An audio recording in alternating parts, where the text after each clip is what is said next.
Hello and welcome. You're watching Doordarshan News and this is the news for hearing impaired. I am Nancy Kohli and with me is Sonu. Let's begin with the news in detail. The Union Cabinet chaired by Prime Minister Narendra Modi has decided to keep P&K fertilizer subsidy rate unchanged for October to March period of 2016-2017. The Cabinet has also approved expansion of mandate of the Delhi-Mumbai Industrial Corridor Project Implementation Fund. The Cabinet gave its nod to reforms to boost employment generation and the export in textile made-up sectors. The Cabinet approved Election Commission's proposal for the purchase of voting machines at a total cost of around 1,000 crore rupees during 2017 to 2019. This would facilitate the phasing out of obsolete electronic voting machines procured during 2000 to 2005. The Cabinet also approved an MOU between India and Thailand on cooperation in controlling narcotic drugs and psychotropic substances. The Reserve Bank of India came out with its bi-monthly monetary policy on Wednesday. It has left lending rates unchanged due to certain internal and external factors such as demonetization, the upcoming US Fed monetary policy review, and the recent OPEC decision to cut oil production. The growth outlook too has been revised downwards by 0.5%.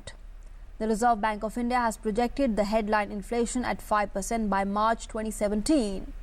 The central bank has said that the effects of the 7th Pay Commission are yet to be assessed. The Reserve Bank of India report has also recognized an increase in rabi sowing this year. Economic Affairs Secretary Shaktikant Das has said that the sowing of rabi crops is 7 to 8% higher than the corresponding figure last year.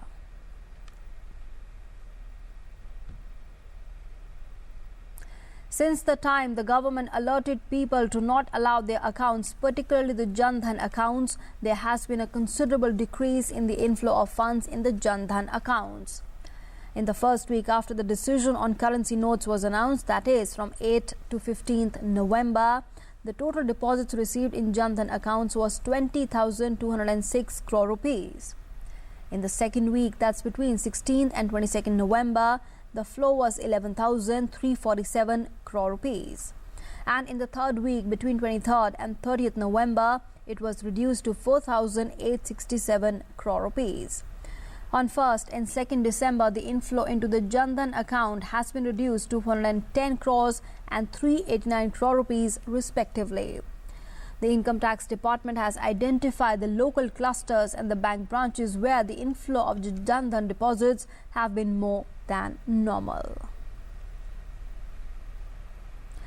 The Enforcement Directorate carried out searches at over 50 branches of various banks to probe the large-scale fraud and exchange of demonetized notes.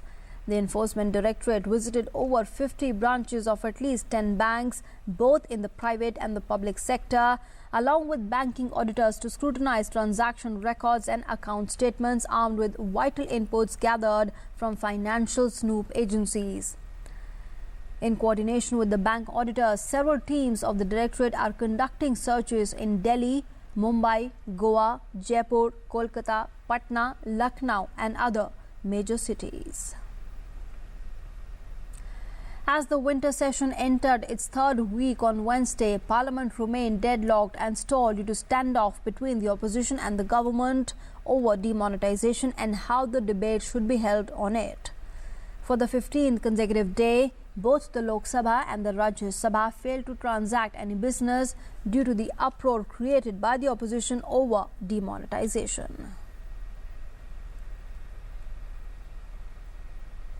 The northern part of the country is battling with dense fog conditions yet again, hitting flight operations and delaying trains.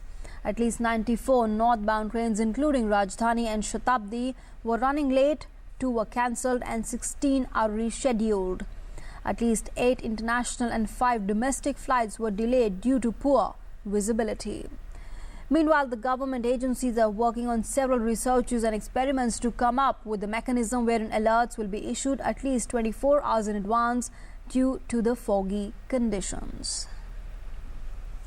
And with that, it's a wrap on this edition of the news. Thanks for being with us.